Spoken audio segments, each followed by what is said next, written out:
Welcome to the Butterfly Effect. I'm Garrett Horner. This is stage 7 of Dauphiné 2024. Today's race is going to be an exciting one. 4 categorized climbs and an HC Summit finish to the stage 7 here at Dauphiné. With those 4 climbs, it's going to start going up a category 1, drop down. There's not much valley in between the climbs because it's only 95 miles long. That means with 4 big climbs that they're going to be climbing a lot, descending a lot. It's going to be wet, technical. And I heard stories throughout the Peloton that it was cold going over the top. So guys like Primož Roglič has some shoulder damage. He was complaining a bit that putting his jacket on made it a little complicated in today's race after it was all said and done. But when the racing comes on, we got 55 kilometers to go. When the camera's on, we see 11 breakaway riders up the road. Their gap at about 4 minutes and 10 seconds. Camera goes back and looks at the Peloton. Bora Hansgrohe's on the front. They have 7 riders on the front. Marco Haller's one of them, and Nico Dens. Those are the 2 big guys for Primož Roglič, so they should be riding early. And we're coming into the penultimate climb here. We go back up to the front group of 11, and you see when they're starting to climb, they're a little too wide. That means they don't got the bit between the teeth. Too many guys in here are not climbers, and some are climbers because Marc Soler has made it from UAE team members, and he's a little bit of threat on general classification, around 3.5–4 minutes back on GC. So he's got a little bit of a threat up here to Primož Roglic's yellow jersey, but he's got no teammates with him. In there, we see 2 AG2R riders in there, and we got Nicolas Prudhomme as one of them. Dorian Godon is the other, and Dorian Godon starts riding a little bit on the beginning part of the climb. Then we start going back and looking at the Peloton again. Marco Haller, Nico Dens riding the front, those 2 riders. That means the climbers for Bora Hansgrohe's Primož Roglič, they can relax. Sobrero can relax. Bob Jungels, not quite a climber, but he could still wait here on this stage 7 and not have to ride the front. If they're 2 big guys, they're still capable of going up this category 1 climb. So Primož Roglič in a great position right now. Peloton looks like it's going pretty good speed, but not exceptional speed at this moment, but they're going fast enough, and the gap up to the breakaway riders starts to play around a little bit because when the cameras go back, you start seeing some attacks. There's 3 guys going up the road. One of them's Marc Soler in that group, and you see the brake starting to blow up. Then we're going to see, with 45 kilometers to go, Soler's going solo. The Solerism's putting in attack here at Dauphiné on stage 7. I'm getting all excited. Now, this is an excellent move. Fantastic tactical move. Soler has to do this. They were playing around. When you saw them 5 wide and there was only 11 guys in this group at the beginning of this climb, and they got a 4 minute and 10 second gap on the Peloton, that looks like it's a little bit motivated back there from Bora Hansgrohe. Soler had to go. He's going. We look at Fortunato from Astana. He's trying to close the gap, but he's not successful in bringing back the Solerism up front from UAE team members as he's going solo. We'll see that Fortunato from Astana, he'll get wrapped up from behind. There'll be 5 guys chasing Soler, but eventually there'll be 6. When we get up to the top of the climb, we see Soler's going over solo. He's increased his lead. Started at about 4 minutes and 10 seconds. He's got about 5.5 at the top of the KOM. He's just got to drop down the descent. It's a crazy, wet, technical descent. You see Soler doing good coming through all the corners, but once he gets to the bottom, he's got about 10-kilometer valley section. Then he's going to start the final climb. It's a monster at about 8.5 kilometers long. We're talking 9%. This gets sections 10 all the way going up the climb, basically, and 12% section. It's a monster. So let's back up and see what's happening to the Peloton. Because if you look at other sports like NFL, they tell you it's a game of inches. When you look at basketball, they're always telling you it's about getting the rebound. Get the rebound, get the rebound. If you can get the rebound, you have the ball in your hand again, then you can try to score. It's always important, those few seconds that you have. When Marc Soler went over the top of the penultimate KOM at 5.5 minutes, you got to believe there's a chance that Soler could win today's stage 7 if his legs can hold up on that last final climb. But 5.5 minutes, all descent, 10 kilometers flat, means he'll probably start the last climb with about 4 minutes in his pocket, maybe more. So you got to think, this is fantastic. Now the Peloton behind. We start going up the climb. They lose Marco Haller first from Bora Hansgrohe, but he does a solid ride, and he drops off about halfway up the climb.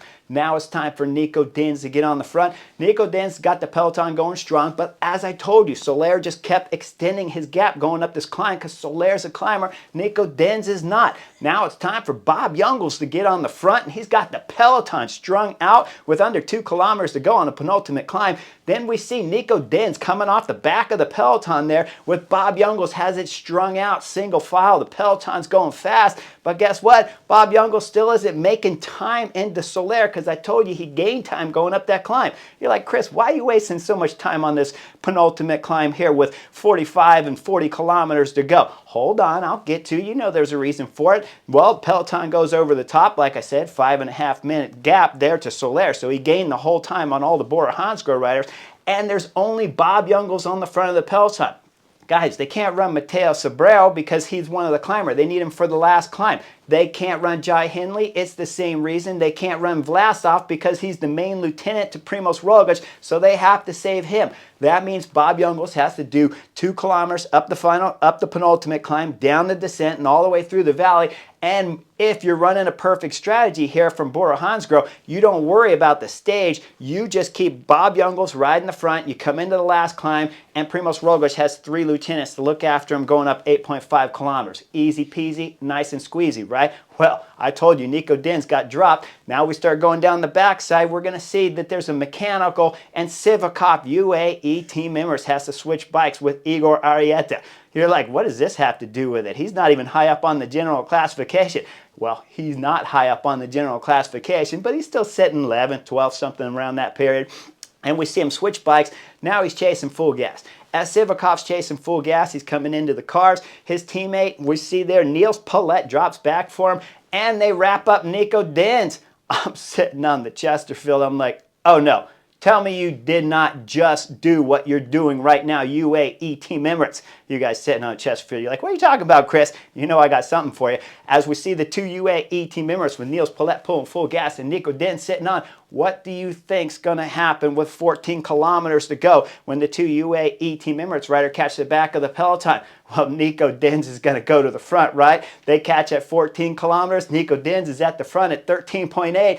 And Soler's up the road. He's UAE Team Emirates. Sivakov back there when he switched bikes, when they caught Nico Dins, they pulled Nico Dins back to the front of the Peloton. He's on the front now going full gas for the last 5 kilometers before the climb starts proper. And once we get up there to watch Soler go across the river, the bridge, he's going to make a right turn, start the last and final climb here of stage 7 of Dauphiné, but it's a monster. He's got a bit of a time gap though at about 4 minutes and 21 seconds, but he lost 30 seconds at least from the time that he hit this climb when Nico Dins started pulling on the front of the Peloton with help from Bob Jungels. If you get 2 guys back there rotating through, going 100%, pulling 400, 500, 600 watts back there, and then they get a rest when Bob Jungels comes to the front and he pulls 400, 500, 600 watts, well, Soler up front loses 30 seconds, so Sivakov, I hope you have a really good final climb here. Otherwise, you are a knucklehead for pulling back Nico Dins all the way to the front of the group here. Now as Soler starting the climb. We look at the 6 chasers behind. Forget about them. They're 2 minutes back. Don't worry about it. Fortunato tried to follow Soler at the penultimate climb. He's not going to get him on this last climb either. So forget about these guys. What's happening in the Peloton back there as they round the right turn? Well, we see that Sobrero starting the climb here. We see Mads Pedersen on the right side, so he got Ciccone up in a good position when this climb started. We look at the back of the Peloton. Sepp Kuss, the American Flying Eagles, having a hard time here at Dauphiné. He's coming out the back.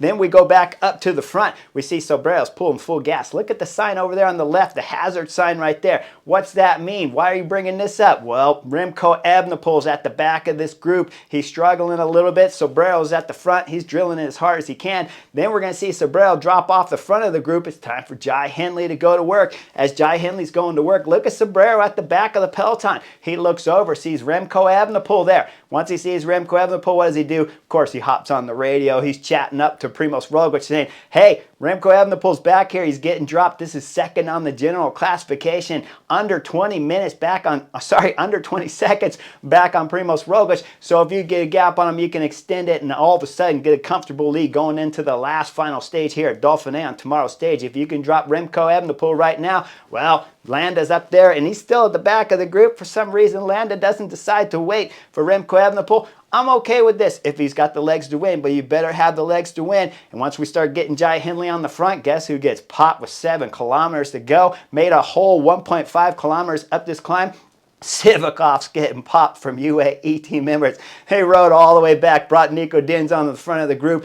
they cost at least 30 seconds up there to Solaire's time, maybe 45, because when the Peloton came through and started the climb, it was like 45 seconds brought back from the time Nico Dins hopped on the front of the Peloton to the time when they started the climb final. Well, Solaire's up there. He's digging hard. It's 6 kilometers to go. He's got the ugly face. Every time the camera shows him, he's got an ugly face, and he's got about 3-minute gap to play with, but he's losing time fast because in 2.5 kilometers, he's already lost a minute and a half. He is suffering right now as the time's gone under 3 minutes. Now we look for the first attack. Who's the first attack coming from? Wow, to my surprise on the Chesterfield, it's Ciccone throwing in the first attack. Jai Hindley's got a little bit wrapped up, but let me back the film up just a hair before Ciccone's attack, because look, as you see, Josh Tarling on the left side of the Peloton, right side of your screen, he's sitting there. He's got the Plus with him. There's Carlos Rodriguez, and Ciccone's sitting over to the right side. Now look at the eyes there. As you see, Tarling's eyes start looking over to the right. He's looking at the attack that's coming from Ciccone. Look at Derek G. Derek G was just behind Ciccone. He learned his lesson from yesterday, not to do more than you have to do. Ciccone throws in the attack from the aerial view. You see him get the acceleration right away. And then Jai Hindley's starting to accelerate on the pedals smoothly. This is the way you want to do it if Jai Hindley. You don't need to go hard. You don't need to close the gap. You don't need to drop your teammates. You don't need to drop Vlasov because you only have Vlasov left to work for Primož Roglič. So Jai accelerates. He brings back Ciccone, and then as Ciccone gets wrapped up, Jai Hindley's done with about 6 kilometers to go. As he pulls off, it's time for Vlasov to go to work with just about 6 kilometers to go. As he starts accelerating, the Peloton here is now getting smaller. We're dropping guys left and right out the back of the group. And we see that with Vlasov on the front, we got Primož Roglič sitting second. We got Visma Lease Bikes Jorgensen. He's up there. Ineos are all over the place. And Derek G is always in a fine position in front of Ineos, behind Jorgensen. So we got a nice selection of group here. We're going into 4 kilometers to go. It's time for Santiago Buitrago to throw an attack from Bahrain Victorious. With his attack, he gets a little bit of a gap, but Vlasov's back there on the front still for Primož Roglič. He knows he doesn't have to go all the way to the finish for the Slovenian, but we know that the Slovenian is not 100% on form, so you don't want to leave him at 4 kilometers to go. Vlasov's still riding the front. He brings back Santiago Buitrago. We get under 3 kilometers to go, maybe just over at 3.1, 3.2. Primož Roglič is going to rotate from second wheel off his teammate Vlasov, and he's going to slot all the way back behind Derek G in front of the Ineos duo back there of the Plus and Carlos Rodriguez. I don't like this move. I understand why he's doing it. I never liked it. I never did it when I was leading bike races, and I led a ton of bike races. I don't like to be behind guys. I like to be behind my teammate, because when you're with your teammate, you can control what's happening. If your teammate starts to drop in speed, if Vlasov legs are starting to blow around 3 kilometers to go after Primož Roglič had dropped back, if you felt him starting to blow, you get a feel. You get the feel of the speed is dropping, and you know then to pay attention and listen. You know the racecraft. The racecraft when you're a bike racer, which I think Primož Roglič is missing. That's why I think he crashes a bit. I don't think he sees in the future. And when he's dropping back here in the 5th position, I don't think he has the racecraft. He does it all the time. He wants to be behind the guys, but his form's not 100%. Let's say Jorgensen sitting on second wheel there. Jorgensen, if he starts attacking, Primož Roglič has to make up 2-3 wheels there to get up to the attack. Okay, if Derek G attacks, he's right on his wheel, and he can see the guys in front. But if you're sitting second wheel, Primož Roglič, and Vlasov deaccelerates a little bit, your power meter tell you it went from 400 down to 350, then you know to expect some attacks. As long as Vlasov is giving you the signals that you know how to read correctly, that your teammate's still strong, still riding good, your power meter's still reading 400, there's no reason to go back there. If you're doing 400, 450 watts on Vlasov's wheel, if they got attacked from 5th spot, if Ineos decided to attack with the Plus again from 3 kilometers out, he's going to have to make up 4 or 5 bike lengths before he even gets up to your back wheel, which will tire him out. There's no reason ever to leave your teammates in this situation, but he wants to go back there because he thinks it's more intelligent to be able to see the action. Well, we're coming under 3 kilometers to go. Vlasov is still on the front. We're going to wrap up Soler, the last and final rider of the breakaway guys, here on stage 7 with about 2.1 kilometers to go. Now Soler's wrapped up. Vlasov is still on the front. We get into 1.5 kilometers to go. Vlasov's still riding the front. We go under 1 kilometer to go. Vlasov's still riding on the front, but the group's down to about 11 guys, because if I back the film up just a hair, David Gaudu had dropped out the group, and that made it down to about 11. And if I back it up a little bit further, Remco Evenepoel's back there. He's losing about a minute right now to the favorite GC guys, maybe a minute and 10 to the favorites with Primož Roglič, Jorgensen, and Derek G up there. So we know that Remco Evenepoel's moving into fourth on the virtual lead right now on stage 7 of Dauphiné.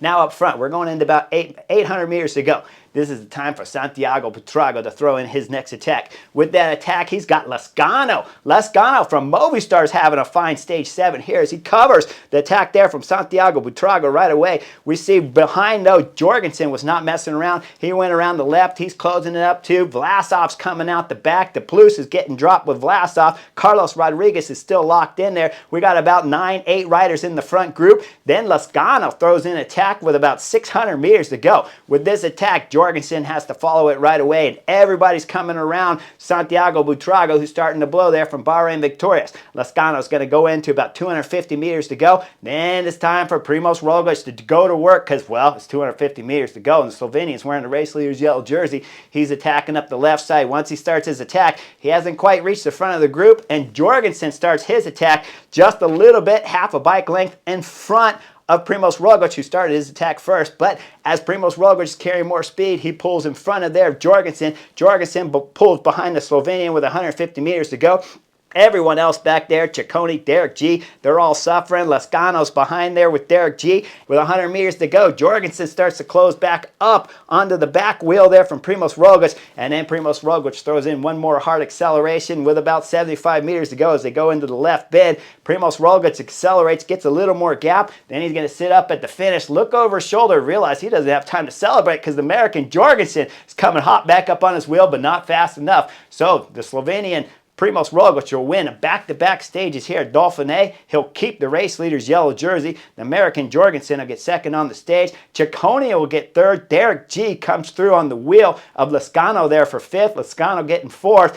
And Remco Evenepoel will cross the line 13th at about 1 minute 46 seconds back from Primož Roglic's time. So he's going to drop down to 6th on the general classification. Jorgensen moves up to second. Derek G, the Canadian on flying form, is coming out party here at Dauphiné. He rides into a top 3 here, a podium at Dauphiné, going into tomorrow's last and final stage here at Dauphiné. When we're talking about Carlos Rodriguez, well, he stayed up there, lost a little bit of time, but did a good job. De Plus, same thing. He finished with Vlasov back there. Was an exciting stage, but when you break it down, when you look at UAE team Emirates, Soler, you might have had a chance of winning today's race, but Sivakov wanted to get back up to the front of the peloton and pull Nico Denz back up with him. Then Nico Denz, Bob Jungels rode that flat section before the final climb here on stage 7, brought back at least 30 seconds, maybe even 45, depending on how you do the math. But Soler comes up short, 2 kilometers short on today's stage 7, doesn't win the stage. Sivakov got dropped 1.5 kilometers into the climb